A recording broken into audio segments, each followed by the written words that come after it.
Hello friends, welcome to my channel stuff up classes. Friends, स्वागत है आप सभी का मेरे चैनल स्टफअप क्लासेस पर। Friends, UP TGT and PGT chemistry की तैयारी मैं अपने चैनल पर करा रहा हूँ। यूट्यूब पर वीडियोस के माध्यम से और ऐप पर हमारे जो कोर्सेज चल रहे हैं उन पर आपको सारा का सारा कंटेंट मिल रहा है। पीडीएफ मिल रही है, प्रैक्टिस क्वेश्चंस मिल रहे हैं, टेस्ट सीरीज मिल रही है और जितनी भी चैप्टर्स हैं उनकी पूरी एक्सप्लेनेशन, प्रैक्टिस क्वेश्चन सेपरेटली मिल रहे हैं। इट मीन्स पहले चैप्टर की एक्सप्लेनेशन है और उसके बाद उसके प्रैक्टिस क्वेश्चन। तो फ्रेंड्स, मैं पूरा का पूरा कंटेंट एक बहुत होलिस्टिक तरीके से लेके चल रहा हूँ ताकि आपकी तैयारी कंप्लीट हो सके। और फ्रेंड्स, जैसे कि आपको पता है अभी फिलहाल में ही एलटी ग्रेड का नोटिफिकेशन आ गया है। ठीक है, आपका साइंस का एग्जाम 7 दिसंबर को होने वाला है एलटी ग्रेड का। तो जो लोग एलटी ग्रेड का बैच लेना चाहते हैं, अभी जो इंटरेस्टेड है वो हमारी ऐप के थ्रू एलटी ग्रेड का बैच ले सकते हैं, जिस पर हमारी लाइव क्लासेस भी चल रही हैं और रिकॉर्डेड जो पुरानी क्लासेस हो चुकी हैं अब तक वो भी रिकॉर्डेड उस पर हैं। तो आप वहां से भी उसे देख के अपना बढ़िया तरीके से तैयारी कर सकते हैं। ठीक है फ्रेंड्स, और प्रैक्टिस क्वेश्चन के लिए आप हमारा टेस्ट पास भी खरीद सकते हो जो सिर्फ 49 रुपीज में अभी अवेलेबल है। आगे उसके प्राइस बढ़ सकते हैं लेकिन अभी 49 रुपीज में अवेलेबल है, जिसमें आपको हर एक टीचिंग एग्जाम के मॉक आपको मिल जाते हैं। ठीक है, चलिए फिर शुरू करते हैं UP TGD and PGT chemistry का ये वाला चैप्टर एल्डिहाइड कीटोन्स का पार्ट नंबर 2। तो इस फ्रेंड्स में हम अभी क्या कर रहे हैं फ्रेंड्स, इस वाले चैप्टर में अभी हम क्या कर रहे हैं, नोट्स कर रहे हैं और उसके बाद हम शुरू करेंगे प्रैक्टिस क्वेश्चंस। तो हमारे पास टॉपिक सबसे आज क्या आता है, आज आता है फ्रॉम कार्बोक्सिलिक एसिड, क्योंकि ये पार्ट नंबर 2 है, इसमें कुछ टॉपिक्स हम पहले कर चुके हैं। तो आज हम कहाँ से शुरू करेंगे, फ्रॉम कार्बोक्सिलिक एसिड, कि भाई जो कार्बोक्सिलिक एसिड है उनसे हम एल्डिहाइड या कीटोन कैसे बना सकते हैं। तो ये हमें पता होना चाहिए ना। तो अब ध्यान दो, एक बात सुनना ध्यान से, कि हमें पता है कि जो एल्डिहाइड वगैरह बनते हैं तो एल्डिहाइड में भी खास बात ये होती है कि उसका फॉर्मूला तो RCHO होता है, लेकिन अगर मैं इससे भी छोटा बनाना चाहूँ तो वो HSCHO वाला बन सकता है, जिसे हम फॉर्मेल्डिहाइड या फिर मेथनॉल कहते हैं। आईपीएससी में इसे क्या कहते हैं, मेथनॉल। ठीक है, उसके बाद जो भी हमारे आएंगे वो उसके अकॉर्डिंग उसका नाम बनेगा, जितनी कार्बन है। ठीक है, समझो। तो एक बात तो ये होगी, तो सबसे छोटे वाला ये बनता कैसे है और कहाँ कहाँ ये बन सकता है, ये भी आपको पता होना चाहिए कि किस किस से ये छोटे वाला बन सकता है। क्योंकि जो बड़े वाला है वो काफी से बन सकता है लेकिन छोटे वाला सबसे नहीं बनता। तो कहाँ बन सकता है, कौन सा कंपाउंड उसमें होना चाहिए, ये आपको फोकस करना है और यही चीज आपके लिए इंपॉर्टेंट भी है। चलिए अब शुरू करते हैं। देखो, सबसे पहली चीज कहते हैं dry distillation of calcium salt of fatty acids. ये कह रहे हैं कैल्शियम सॉल्ट लो फैटी एसिड का और उसका ड्राई डिस्टिलेशन का, कुल मिला के शुष्क आसवन जिसे हम हिंदी में कहते हैं, वो हमें कराना है। किसका, calcium salt of fatty acid, यानी कि जो फैटी एसिड है उनके कैल्शियम लवण का। When calcium formate is heated alone, formaldehyde is obtained। ये कह रहे हैं जब कैल्शियम फॉर्मेट को, बस सिर्फ कैल्शियम फॉर्मेट को फॉर्मेट गर्म करते हैं तो फॉर्मेल्डिहाइड हमें मिलता है। फॉर्मेल्डिहाइड मतलब मेथनॉल हमें मिलता है। तो बात करते हैं कि भैया कैल्शियम फॉर्मेट है क्या। तो आपको एक चीज बताता हूँ, अगर आपको नहीं पता है तो सुनिएगा ध्यान से। मान लो हमारे पास एक कंपाउंड होता है RCOOH, ये होता है। इसको हम क्या कहते हैं, इसको हम कहते हैं कार्बोक्सिलिक ग्रुप। Carboxylic group. अब जनरली इस कार्बोक्सिलिक ग्रुप को ही हम फैटी एसिड्स भी कहते हैं। ठीक है, क्या कहते हैं, फैटी एसिड्स। अब इस कार्बोक्सिलिक ग्रुप में अगर हम सिर्फ एक हाइड्रोजन हटा करके इसकी जगह कुछ और जोड़ते हैं, लाइक सोडियम, पोटेशियम या फिर कैल्शियम। अब कैल्शियम तो दो पार्ट से जुड़ेगा, हाँ, कैल्शियम की वैकेंसी दो होती है तो दो से जुड़ेगा। तो ये, अब इनको इनके अकॉर्डिंग ही नाम दिया जाता है। जैसे इस वाले का नाम क्या होगा, इस वाले का नाम होगा सोडियम, सोडियम। ठीक है, और सोडियम के साथ में ये जो ग्रुप है ये लग जाएगा ईस्टर वाला। तो अगर यहाँ पे आर आपको पता है, ठीक है, तो आप इसके क्या कह सकते हैं, एल्केनॉइड। ठीक है, जो भी आपका एल्केन होगा, जो भी आर की वैल्यू होगी उसके अकॉर्डिंग एल्केनॉइड होगा। ठीक है, इसी तरह से पोटेशियम वाला हो गया, ये वाले को हम कैल्शियम कहेंगे। तो अब शॉर्ट में वो बात करता है कि जो आपके कैल्शियम सॉल्ट है उसको आपको लेना है, तो हमें ये वाला लेना है एक तो। अब फिर ये कह रहा है स्टार्टिंग में आपको क्या लेना है, कैल्शियम फॉर्मेट लेना है, जिससे आपका फॉर्मूला बनेगा। अब कैल्शियम फॉर्मेट क्या होता है वो देखिए। हमें पता लग गया जो कैल्शियम है वो सिर्फ दो पार्ट में जुड़ा होता है, C डबल बॉन्ड O और सिंगल बॉन्ड, इस तरह से। इसके पीछे अगर हमें कैल्शियम फॉर्मेट चाहिए तो जस्ट एक कार्बन के साथ होता है। ये है कंपाउंड कैल्शियम फॉर्मेट। समझ में आया, समझ में आया कि नहीं। देखो, कैल्शियम के साथ तो जुड़ा है, वो चीज हो गई, वो पहले आ गया नाम। अब फॉर्मेट का मतलब क्या है, फॉर्मेट का मतलब होता है ये मेथनॉल वाला या फिर इसी तरह से सिर्फ एक कार्बन वाला। तो मैंने सिर्फ एक कार्बन वाला रखा है इसमें। इसमें एक कार्बन ये है, एक कार्बन ये है। अब आपको सर ये तो 2 हो रहे हैं सी ए से जुड़े हुए। अरे भैया सी ए से जुड़े हुए हैं तो सीरीज थोड़ी एक है। ये पूरी सीरीज एक नहीं है ना। ये जो टूट गई ना, सी ए बीच में आ गए तो टूट गया, केवल एक का बनिया है, एक का बनिया है। तो इसलिए हम इसे क्या कहेंगे, कैल्शियम फॉर्मेट कहेंगे। ठीक है, और कैल्शियम फॉर्मेट को आप इसे और क्या लिख सकते हो, बताओ। इसे आप मेथनॉइड भी लिख सकते हो। ठीक है, तो आप इसे लिख सकते हो कैल्शियम डाइमेथनॉइड, क्योंकि 2 मेथनॉइड आएंगे। ठीक है, तो कैल्शियम डाइमेथनॉइड ये आप कह सकते हो।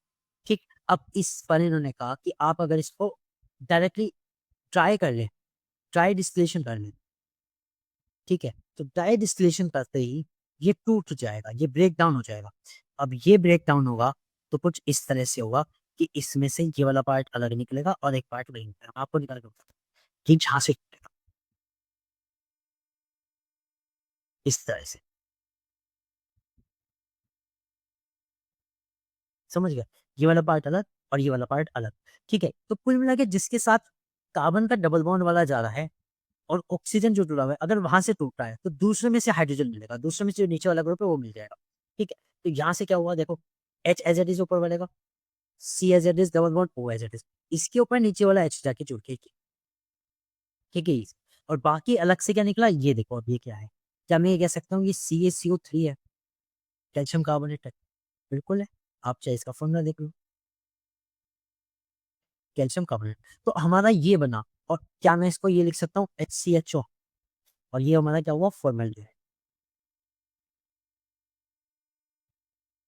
ओके, क्या बनाइए, फॉर्मेल्डिहाइड। अब देखो, और मान लो आपकी बार थोड़ा सा बड़ा आ गया, सॉल्ट हमारा थोड़ा सा बड़ा आ गया, CH3 C double bond O C, फिर यहाँ ऑक्सीजन और यहाँ पे CH, इस तरह से। अब इसका क्या नाम है, इसका क्या नाम है बताओ, इसका नाम है, बताओ जल्दी से, इसका नाम है कैल्शियम एथेनॉइड। डाई भी आप लगा सकते हो क्योंकि इसमें 2 हैं। ठीक है, तो कैल्शियम डाई एथेनॉइड। ठीक है, तो ये हो। अब ये एथेनॉइड क्यों आया समझो, क्योंकि यहाँ पर सी के साथ डबल बॉन्ड में ऑक्सीजन है इसलिए। और जहां पर ईथर वगैरह जुड़ता है वो हम नहीं दिखा रहे, यहाँ पे सी दिखा रहे हैं, दैट इज कैल्शियम। तो अब ये हमारा हो गया। अब इसका भी अगर डाइजेस्टेशन करोगे ना, तो आपको ये टूटता हुआ दिखाई नहीं देगा। आपको ये ऐसे नहीं है कि यहाँ से टूट जाएगा कीटोन बन जाएगा, नहीं। इसमें भी हम क्या करेंगे, इसमें हम इसकी रिएक्शन बनाएंगे किसके साथ, कैल्शियम फॉर्मेट के साथ। ये जो चीजें मैं बता रहा हूँ ना कि कहाँ कब रिएक्शंस होनी है, ठीक है, तो वो ध्यान देनी है। अगर आप इसे डायरेक्ट तोड़ोगे ना, अगर आप इसे डायरेक्ट तोड़ोगे तो ये कीटोन देगा। अभी मैं आपको एल्डिहाइड बनाना बताता हूँ कि एल्डिहाइड कैसे बनता है। तो CaO, C double bond OH। तो हम ये कहना चाह रहे हैं कि एक तो हमने एल्डिहाइड कौन सा वाला बनाया, सिंपल वाला, और अगर मैं इसी को डिकम्पोज कर दूं तो ये तो कीटोन बना देगा। मुझे अभी एल्डिहाइड चाहिए, बड़े वाले एल्डिहाइड। तो मैंने ये कहा बड़े वाले एल्डिहाइड के लिए आपको क्या करना है, एक तो यूज करना है कैल्शियम का दूसरा कोई बड़ा सॉल्ट, और एक फिक्स करना है आपको कैल्शियम फॉर्मेट। ये आपका फिक्स होना चाहिए, ठीक है, फिक्स फॉर एल्डिहाइड। तो आपको एल्डिहाइड मिल जाएगा। अब यहाँ से एल्डिहाइड कैसे मिलेगा, एल्डिहाइड ऐसे मिलेगा कि ये टूटेगा, तो ये टूटने के बाद अलग तरीके से जुड़ेगा। ठीक है, ये अलग तरीके से जुड़ेगा। अब कैसे ये जुड़ रहा है वही आपके लिए लेना है। चलो देखो, एक तो ये यहाँ से टूटेगा,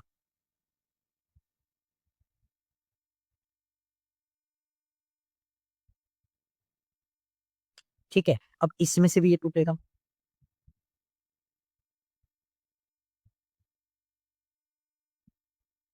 ओके, और ये यहाँ से। अब इसमें ये कंपाउंड्स आपस में जुड़ जाएंगे। अब ये कंपाउंड आपस में कैसे जुड़ रहे हैं देखो, ये वाला CH3COH है, तो मैं इसे कह सकता हूँ कि ये जो बन रहा है CH3C डबल बॉन्ड O, इसके साथ तो जाएगा ये वाला हाइड्रोजन एक, मान लो, और नीचे वाले CH3 के साथ ऊपर वाला मान लो, नीचे वाले CH3 के साथ नीचे वाला मान लो, तो CH3C डबल बॉन्ड OH ये बनेगा। ठीक है, तो अगर कैल्शियम फॉर्मेट लोगे तो ये कुछ इस तरह से टूटेगा, और प्लस ट्वाइस CaCO3 आपका अलग निकलेगा। ठीक है, तो यहाँ से हमें क्या मिला, यहाँ से हमें मिला एल्डी। ठीक है, तो जैसा भी आप ये CH3 लोगे उसके अकॉर्डिंग आपको बड़ा एल्डिहाइड मिल जाएगा। ये एल्डिहाइड था। अब बात करते हैं कीटोन्स की।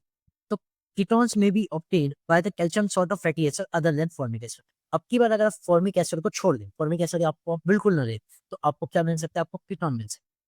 जो अभी अभी मैंने बताया था ना, जैसे उसी को अगर आप सिंपल, उसी को अगर आप ड्राई डिस्टिलेशन कर दें, तोड़ दें, तो आपको कीटोन मिलता। बताओ मैंने कहाँ से तोड़ा था? ये दिख रहा होगा यहाँ से, यही तो करता हूँ मैं। ठीक है, तो आपका क्या बन गया? CH3 C double bond O CH। तो ये आपका कीट बन गया। अब आपको एग्जाम में क्या ध्यान देना है? एग्जाम में बस यही ध्यान देना है कि आपको कंपाउंड कैसा दिया हुआ है। अगर आपको कंपाउंड में कैल्शियम फॉर्मेट एक बार भी दिया हुआ है तो एल्डिहाइड बनेगा, कीटोन्स बनेगा। बस फोकस वही रखना कि कैल्शियम फॉर्मेट अगर दिया हुआ है तो एल्डिहाइड बनेगा, कीटोन्स बनेगा। और सिर्फ अगर इस तरह का बिना कैल्शियम फॉर्मेट का ये दिया हुआ है, कैल्शियम एथेनॉइड टाइप, ठीक है, तो आपका कीटोन बनेगा। Point should be clear. ठीक है, हो गया। चलो अब चलते हैं आगे। अब ये कह रहे हैं एक और प्रिपरेशन है, एक्लाइटिक decomposition of fatty acid. Fatty acids के ही यानी कि कार्बोक्सिलिक एसिड की अगर आप कैटालाइटिक डिकम्पोजिशन करते तब भी आपको एल्डिहाइड और कीटोन्स मिल सकते हैं। तो कब एल्डिहाइड मिलेगा, तब कीटोन्स मिलेगा, वो देखो। सो ये कह रहे हैं by passing the vapour of fatty acid over the manganese oxide, manganese oxide that is MnO 575 kelvin और alumina that is Al2O3 at 475 kelvin, aldehyde and ketones are obtained. तो इससे हमें क्या मिलता है? एल्डिहाइड और कीटोन्स मिलता है। तो कब एल्डिहाइड मिलेगा, कब कीटोन्स मिलेगा, ये जरूरी है। तो सुनो ध्यान से।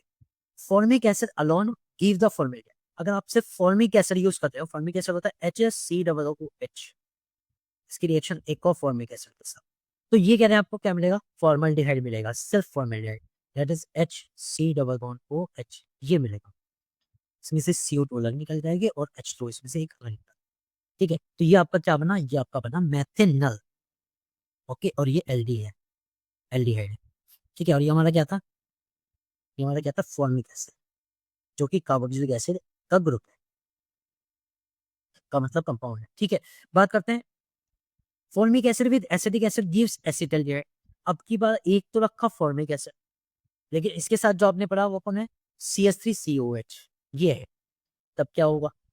तब क्या होगा? तब इसमें क्या होगा? CH3 C double bond O और H, ये आ जाएगा। तो एक तरह से ये भी एल्डिहाइड है, ठीक है, और इस एल्डिहाइड का क्या नाम है? एथिनल, ये भी एल्डी है। ठीक है, plus CO2 as it is plus H2 as it is, ये हो गया हमारा। तो कुल मिला के हम क्या लेके चल रहे हैं, उसके अकॉर्डिंग ही हमें प्रोडक्ट मिल रहा है। सेम चीज अभी अभी हमने जो फॉर्मेट वगैरह देखा था, कैचअप फॉर्मेट, उसमें भी तो सेम चीज हुई थी। अगर हम दो कंपाउंड ले रहे हैं, मान लो हम कैल्शियम फॉर्मेट के दो ले रहे हैं, अगर कैल्शियम फॉर्मेट ही है दोनों, तो आपको एल्डिहाइड मिल रहा है। अगर आपके पास एक कैल्शियम फॉर्मेट है, तब भी आपको एल्डिहाइड का मिल रहा है, थोड़ा सा बड़ा। लेकिन अगर आप छोड़ दें, कैल्शियम फॉर्मेट को हटा ही दें, आप एसिडिक एसिड ले बड़े वाला, ठीक है, तो आपको कीटोन्स मिलेगा। ठीक है, तो हमें ये पता लग गया formic acid with acidic acid give the ethanol. ठीक है, formic acid with other carboxylic acid give the various aldehyde. अब जितना बड़ा आप करते रहोगे, लेकिन अगर फॉर्मिक एसिड को साथ में रखोगे तो आपको एल्डिहाइड मिलेगा। तो कुल मिला के फॉर्मिक एसिड से हमेशा एल्डिहाइड मिलेगा। बात करते हैं एसिडिक एसिड। अगर सिर्फ एसिडिक एसिड की यूज करोगे तो आपको कीटोन मिलेगा। क्या मिलेगा? कीटोन। अब ये कौन सा है? देखो ये इस तरह से CH3COH प्लस CH3COH, इसमें से आपको क्या मिलेगा? कीटोन मिलेगा। तो CH3 C double bond O CH3, ये मिल गया। अब इसका क्या नाम है? इसका नाम है प्रोपेनॉन, और ये है क्या? एक कीटो है, ठीक है, प्लस CO2 इसमें से अलग, प्लस H2। तो कुल मिला के हम क्या चीज लेके चल रहे हैं, इस पे डिपेंड करेगा। सेम चीज कैल्शियम फॉर्मेट में थी, सेम चीज। तो ये हमारा प्रिपरेशन जो होता है वो कंप्लीट होता है। अगला हमारा प्रिपरेशन आता है फ्रॉम हाइड्रोलाइसिस ऑफ जैम डाइहैलाइड्स। अब जैम डाइहैलाइड्स की बात यह है, दो तरह के हम जैम डाइहैलाइड्स बना सकते हैं, मैं आपको बता दूं। जैम डाइहैलाइड क्या होते हैं, पहले ये सुनो। जैम डाइहैलाइड का मतलब होता है जब दोनों के दोनों हाइड्रोजन ग्रुप एक ही कार्बन से जुड़े हों, उसे हम जैम डाइहैलाइड कहते हैं। जैसे कि मान लो ये है हमारे पास, अब इसमें अगर दो हाइड्रोजन, एक यहाँ और एक यहाँ, दोनों सेम कार्बन से जुड़ा है, तो इसे जैम बोलेंगे। अब इसमें एक और है, अगर मान लो बीच वाले से जुड़ा है, तब क्या होगा? ठीक है, तब क्या होगा? तब भी इसे जैम बोलेंगे। ये भी जैम डाई हैलाइड है क्योंकि दो हाइड्रोजन है, ठीक है। लेकिन इनको हम कैसे कैटेगराइज करते हैं? इसको हम बोलते हैं टर्मिनल, टर्मिनल मतलब किनारे पे। इस वाले को हम बोलते हैं नॉन टर्मिनल, और बस नॉन टर्मिनल और टर्मिनल से ही हमें प्रोडक्ट अलग अलग मिलते हैं। This is done here. ये कहना है for aldehyde alkaline hydrolysis of gem dihalide in which the two halogen atom are attached to terminal carbon atom। तो ये कह रहे हैं आपको वो जेम डाइहाइलाइड लेना है जिसमें दोनों हेलोजन टर्मिनल कार्बन एटम से जुड़ा हुआ हो। इससे टर्मिनल कार्बन एटम से जुड़ा हुआ हो, अगर आप उसका हाइड्रोलाइसिस करा दोगे, अल्कलाइन हाइड्रोलाइसिस मतलब लाइक KOH वगैरह की प्रेजेंस में अगर आप उसका हाइड्रोलाइसिस करा दोगे तो आपको क्या मिलेगा? एल्डिहाइड मिलेगा। चलो रिएक्शन करके देखते हैं। हमने ये वाला बना लिया फर्स्ट वन, टर्मिनल चाहिए ना, CH3 CH2 CH और इसके ऊपर 2 CH, ठीक है। ट्वाइस KOH के प्रेजेंस में ये CH3 पहले OH बनेगा यहाँ पे, दोनों की जगह क्या आ गया OH। तो आप ये कह सकते हो कि KCl निकल गया, माइनस कर दो KCl2, ठीक है। KCl निकल गया तो OH जुड़ गया। इतनी बात क्लियर, ठीक है। अब इसका हाइड्रोलाइसिस करना, हाइड्रोलाइसिस होता है into the presence of water, ठीक है, into the presence of acid, water remove हो जाता है। हाइड्रोलाइसिस कर रहे हैं है ना, हाइड्रेशन नहीं हाइड्रोलाइसिस। तो वाटर रिमूव होगा into the presence of acid, तो इसमें से इस तरह से वाटर निकल जाता, ठीक है। जब ये निकल जाएगा तो हमारे पास क्या बचा? CH3 CH डबल बॉन्ड, ये बचा। और ये आपका है क्या? एल्डिहाइड। क्या है ये? एल्डिहाइड, ठीक है। तो आप चाहे कैसा भी यूज कर रहे हो, आपको अपने आप पता लग जाएगा कि आपको प्रोडक्ट क्या है, ठीक है। फ्रेंड एक और चीज यहाँ पे ना शायद एक और छूट गया, कार्बन से छूट गई, और थोड़ी सी बड़ी लेके चले थे ना, बड़ी है मेरे छोटी, CH3 CH, ये भी CH3 CH, ओके बस ये। तो ये एल्डिहाइड है। अब इसका नाम क्या है? इसका नाम है प्रोपेनॉल, ओके प्रोपेनॉल इसका नाम है। तो ये क्लियर हुआ। अब बात करते हैं कीटोन्स का बनता है। तो अगर कीटोन्स की बात करते हैं तो सेम प्रोसीजर है, एल्कलाइन हाइड्रोलाइसिस है जेम डाइहाइलाइड्स का, लेकिन नॉन टर्मिनल कार्बन एटम होना चाहिए। कार्बन एटम कैसा होना चाहिए? नॉन टर्मिनल वाला। नॉन टर्मिनल का मतलब क्या है कि अब की बार जो हमारे हेलोजन होनी चाहिए वो बीच वाले कार्बन पे होनी चाहिए। कंपाउंड कितना भी बड़ा हो, बीच में होनी चाहिए, किनारे पे नहीं होनी चाहिए किसी से भी, चाहे दूसरे नंबर पे, तीसरे नंबर पे, चौथे नंबर, पांचवें नंबर, कहीं भी हो, बस किनारा नहीं होना चाहिए। तो इसमें से क्या निकलेगा? पहले तो KCl निकल जाएगा, CH3C दोनों जगह OH जुड़ जाएगा, और इसके बाद हम करें हाइड्रोलाइसिस। तो हाइड्रोलाइसिस मतलब वाटर निकल जाएगा। तो वाटर में से कैसे निकलेगा बताओ? एक से हाइड्रोजन, एक से पूरा OH, तो CH3C डबल बॉन्ड O रहेगा, और ये CH3 it is a ketone, ठीक है। और इसका नाम क्या है? प्रोपेनॉल। फ्रेंड जो कंपाउंड का नाम मैं नहीं लिखता, कोशिश करो करो आप बनाने जरूर, ठीक है जी। ये क्लियर हुआ। तो कीटोन्स नॉन टर्मिनल वालों से बनता है, और जो हमारे टर्मिनल वाले होते हैं उनसे एल्डिहाइड बनता है। बात करते हैं रिएक्शन नंबर 5 की, फ्रॉम ग्रिग्नार्ड रिएजेंट। इंपॉर्टेंट है फ्रेंड्स, ग्रिग्नार्ड रिएजेंट तो ऐसा है बस बहुत ज्यादा इंपॉर्टेंट, ठीक है। तो ग्रिग्नार्ड रिएजेंट से कैसे क्या बनता है वो देखो। सबसे पहले ग्रिग्नार्ड रिएजेंट आपको पता होना चाहिए RMgX वाला फॉर्मूले का होता है सब्सटेंस, इसमें R क्या होता है? एल्किल ग्रुप, और Mg हमारा मैग्नीशियम हो गया, और I क्या होता है? कोई भी I मतलब आयोडीन है यहाँ पे, आप इसे X भी ले सकते हैं, और X क्या होता है? हेलोजन। तो सबसे पहले कहना है ऑन रिएक्शन विद नाइट्राइल्स, कि ग्रिग्नार्ड रिएजेंट की रिएक्शन किसके साथ? नाइट्राइल्स के साथ। अब देखो इन्होंने कहा कि ऑन रिएक्शन विद नाइट्राइल्स, पहले ये नाइट्राइल के साथ रिएक्शन दिखा रहे हैं, तो नाइट्राइल के साथ अगर दिखा रहे हैं तो कुछ ना कुछ और भी होगा जो ग्रिग्नार्ड रिएजेंट के साथ रिएक्शन करेगा। तो पहले नाइट्राइल्स की बात कर, so they are saying that Grignard reagents give aldehyde with hydrogen cyanide HCl and ketones with alkyl cyanide, ठीक है। ये कह रहे हैं अगर आपको एल्डिहाइड चाहिए तो आपको HCl यूज करना पड़ेगा, और अगर आपको कीटोन यूज करना चाहिए तो एल्किल साइनाइड आपको यूज करना पड़ेगा। ये आपको चाहिए।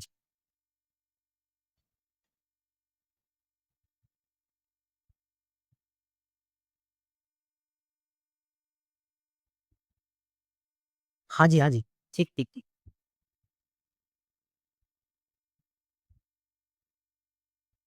देखो वो जो रिएक्शंस हैं वो फर्स्ट में हो चुकी हैं, पार्ट 1 में हो चुकी हैं। ये जो मैं उससे आगे की करा रहा हूँ ना, ये उससे आगे की है। आपने लेक्चर अभी ज्वाइन किया है, कोई बात नहीं, आप एक काम करना, रिकॉर्डेड वीडियो देख लेना, ठीक है।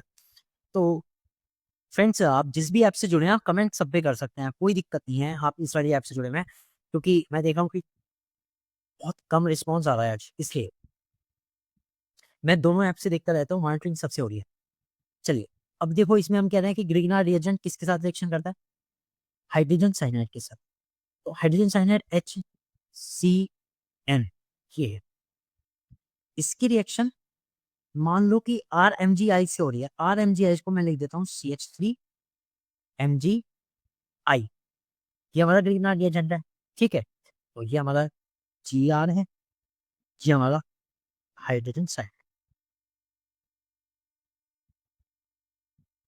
अब इन दोनों की रिएक्शन से क्या हुआ, क्या बना? इन दोनों की रिएक्शन से क्या बना?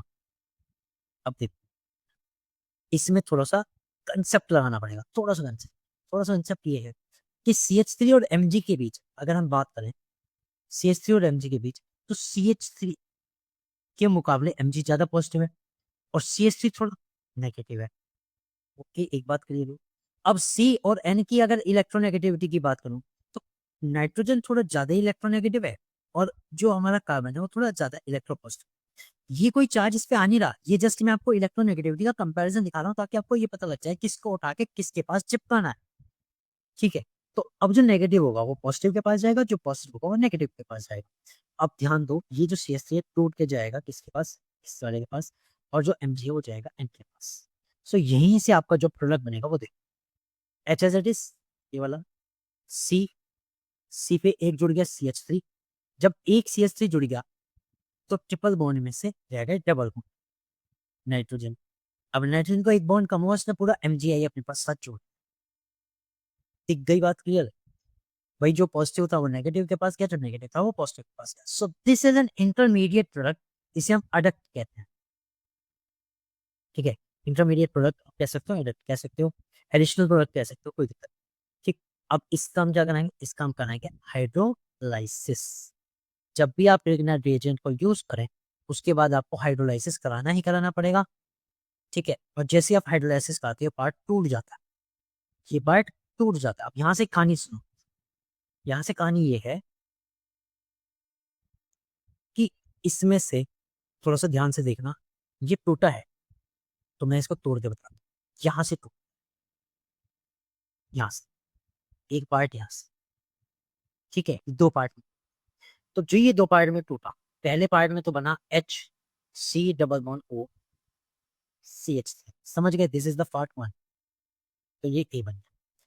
बीच वाला पार्ट हम मान लेते हैं कि B है। अब इस B ने क्या करा, सुनो ध्यान से। इस B ने दो वाटर मॉलिक्यूल में से तीन हाइड्रोजन हटाए, NH3 बनाए, पार्ट नंबर B। तो तीन हाइड्रोजन तो यहाँ चले गए, तीन हाइड्रोजन चले गए, ठीक है। तो अब हमारे पास क्या बचेगा? सिर्फ O और H। ऑक्सीजन में से भी एक ऑक्सीजन यहाँ जा चुकी, एक ही ऑक्सीजन बच रही है और एक हाइड्रोजन बच रहा है। वो किसके साथ जाएगा? वो जाएगा पार्ट नंबर 3 के साथ। पार्ट नंबर 3 मान लो, वो जाएगा किसके साथ? पार्ट नंबर 3 Mg के साथ। आई तो पहले से OH और लग जाएगा। This will be the answer. तो हमारे पास मेन चीज क्या? ए। ये जो ए है ये मेन है और इसका क्या नाम है? इसका नाम है एथेनॉल, ठीक है। तो जिस भी तरह का आप ग्रिग्नार्ड रिएजेंट यूज करोगे उसी से आपको प्रोडक्ट आपको मिल जाएगा। तो HCN यूज करा तो हमें क्या मिलेगा? हाइड्रोजन साइनाइड मिलेगा, respective, sorry, hydrogen cyanide use करेंगे तो हमें एल्डिहाइड मिलेगा, इररिस्पेक्टिव कि आप कौन सा ग्रिग्नार्ड रिएजेंट यूज कर रहे हो। हाइड्रोजन साइनाइड यूज करके आपको क्या मिलेगा? एल्डिहाइड मिलेगा। ग्रिग्नार्ड रिएजेंट कौन सा यूज कर रहे हो इस पे डिपेंड करेगा कि कितना बड़ा एल्डिहाइड मिलेगा, मिलेगा एल्डिहाइड। अब हम क्या कर सकते हैं? अब हम कीटोन्स के लिए देखें। तो कीटोन्स के लिए हम क्या यूज करेंगे? Alkyl cyanide, that is like CH3 C triple bond C, ठीक है। और इधर मैं यूज करने वाला हूँ CH3MgBr। ये हमारा ग्रिग्नार्ड रिएजेंट है, ये हमारा एल्किल साइनाइड, ओके। अब इसमें देखो क्या होगा, इसमें सेम चीज होगी जो पहले हुई, दैट इज एक इंटरमीडिएट प्रोडक्ट बनेगा CH3HNS, C पे एक और CH3 जुड़ेगा, डबल बॉन्ड में नाइट्रोजन, और नाइट्रोजन से पूरा MgBr। और जब इसको हम वाटर के साथ रिएक्शन कराएंगे, गर्म करेंगे, ठीक है, into the little bit acid, तो ये टूट जाएगा। अब ये वहीं से टूटेगा जहां से तोड़ा था पहले। एक पार्ट तो डबल बॉन्ड पे से, एक पार्ट नाइट्रोजन पे से, MgBr अलग। तो सबसे पहला पार्ट ये हमारा मेन है, ये बनाएगा CH3 CH। उस डबल बॉन्ड पे आ गई ऑक्सीजन, नाइट्रोजन के साथ जाती है 3 हाइड्रोजन, NH3 बनता है। और Mg के साथ Br तो पहले से है ही, एक लग जाता है OH। अगर आप ये देखो ना कि जो ये रिएक्शंस में लिख रहा हूँ ना फ्रेंड्स, ये एंटायरली बिल्कुल बैलेंस्ड है, कोई चीज इधर उधर नहीं है। जितनी चीजें मैंने लिखी और जितने मैंने उससे बनाया वो बिल्कुल बैलेंस्ड है, ठीक है। आप कहोगे सर ये रिएक्शन तो बहुत लंबी है। फ्रेंड देखो, रिएक्शन तो लंबी है, मैं आपको इस तरह बिल्कुल नहीं कहूंगा कि छोटी हो जाएगी, बिल्कुल नहीं हो सकती। रिएक्शन तो लंबी है और आपको करनी भी पड़ेगी। बस इतना जरूर है कि आप इनको अपनी ओर से वर्ड रिएक्शन इनमें करके कर सकते हैं, शॉर्ट नोट बना सकते हैं, एक माइंड मैप बना सकते हैं, तभी ये रिएक्शंस होते हैं।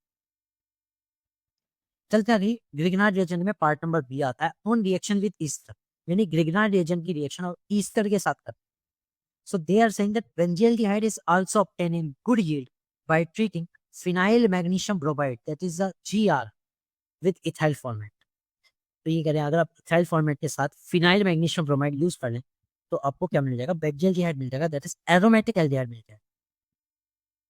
सो देखो, इथाइल फॉर्मेट चाहिए। इथाइल फॉर्मेट का मतलब क्या है कि C डबल बॉन्ड हो, इस ऑक्सीजन पे तो है C2H5 और पीछे सिर्फ एक हाइड्रोजन है, ये है इथाइल फॉर्मेट। अब इथाइल फॉर्मेट क्यों है, क्योंकि ये जो ऑक्सीजन के साथ C2H5 लगाना है इथाइल, इथाइल ये पहले आता है, बाकी ये फॉर्मेट है। इसकी किसके साथ रिएक्शन कर रहा हूँ, magnesium bromide, phenyl magnesium bromide. तो मैग्नीशियम फ्रोमाइड के साथ फिनाइल का मतलब है यहाँ पे C6H5 और यहाँ पे Br। अब क्या होगा, अब इसमें क्या होगा, इसमें ये होगा कि जो ये C6H5 है ये डायरेक्ट जाके अटैक करेगा इस वाले कार्बन, तो HC double bond O C6H5 ये बना, ठीक है। और जो Mg होगा वो इस पार्ट को लेके जाएगा, Mg के साथ आएगा O C2H5 और साथ में Br, ये चीज है, ठीक है। अब यहाँ से आपने क्या बनाया, ये जो बनाया ये बना बेंजल्डिहाइड। और बेंजल्डिहाइड क्या होता है कि जो हमारा बेंजीन होता है उसके ऊपर CHO ग्रुप होता है, ठीक है। ये चीज क्लियर हुआ। तो अगली रिएक्शन देखो, अगर हम कुछ बड़ा सा यूज करें like CH3 C double bond हो और इसके साथ भी हमने C2H5 लिया, साथ में जो हम मैग्नीशियम वाला ला रहे हैं वो तो अभी सेम लग रहा है C6H5 और यहाँ पर Br। तो पहले क्या होगा, पहले क्या होगा, ये टूट जाएगा, ठीक है। टूटेगा भी कहाँ से, यहाँ से। इन रिएक्शंस में ये भी जरूरी है कि आप क्लीवेज कहाँ से करें। जनरली हम इजी के लिए C2H5 डाल देते हैं जो कि गलत हो जाता है, ठीक है। यहाँ पर क्या होना है कि डबल बॉन्ड वाले कार्बन से जस्ट नेक्स्ट पे, तो ये CH3C ऑक्सीजन डबल बॉन्ड वाली, ठीक है। और यहीं पर C6H5 जुड़ जाएगा और ये जो बचा है वो चले जाएगा Mg के साथ। अब ये हमारा क्या है, तो ये है एसिटोफिनॉन, ओके फ्रेंड्स। और ये रिएक्शन H2O की प्रेजेंस में ही होता है, ठीक है, हाइड्रोलाइसिस प्लांट पे तब हो जाता है, ओके फ्रेंड्स। तो देखो, काफी सारी इंपॉर्टेंट रिएक्शन मैंने इसकी बता दी, कुछ और रिएक्शंस इसकी आएंगी, ठीक है, और उसको मैं कराऊंगा कल। आज का लेक्चर छोटा रख रहे हैं क्योंकि बहुत ज्यादा इसमें कंटेंट अभी आ गया, ओके। तो दो मेन रिएक्शन है, नेम रिएक्शन, वो मैं आपको कराऊंगा कल। और कल सब अपनी कॉपी और पेन लेके बैठना ताकि आप इन रिएक्शन को लिख सको, माइंड मैप भी बनाऊंगा, ठीक है। तो आज का लेक्चर शॉर्ट रख रहे हैं और कल के लेक्चर में जो रिएक्शंस रहेंगे वो प्लस प्रिपरेशन से रिलेटेड प्रैक्टिस क्वेश्चन भी मैं आपको हाथ तक कराऊंगा। अब फ्रेंड्स सीरीज जैसी चल रही है, जैसे ही कोई टॉपिक खत्म होता है उसके प्रैक्टिस क्वेश्चन तुरंत हो रहे हैं, तो क्लास अगर मिस करते हो तो ये आपका लॉस रहेगा। और अगर लॉस नहीं करना है तो रिकॉर्डेड वीडियो जरूर देखनी है। रिकॉर्डेड वीडियो की खास बात यह है कि फिलहाल कुछ लेक्चर्स अगर आप इस तरह क्लासेस ऐप से देख रहे हैं तो आपको पता होगा फ्री लाइव कोर्सेज जो है उसमें भी पढ़े हुए हैं फिलहाल, अभी तो चल ही रहे हैं सारे वहाँ पे फ्री में, वहां से भी देख सकते हो, टीचमेंट पर भी हो रहे हैं। तो ये जो सब कुछ मैं आपको दे रहा हूँ वो इसलिए ताकि आपकी तैयारी अच्छे तरीके से हो सके। आप डिपेंड करता है आपके ऊपर, आप अपनी तैयारी करें। ओके, तो फ्रेंड्स हम मिलेंगे कल। तो कल मिलते हैं। Goodbye everyone, see you next time. और कोई भी डाउट क्वेरीज होती है आप मुझे मैसेज कर देना।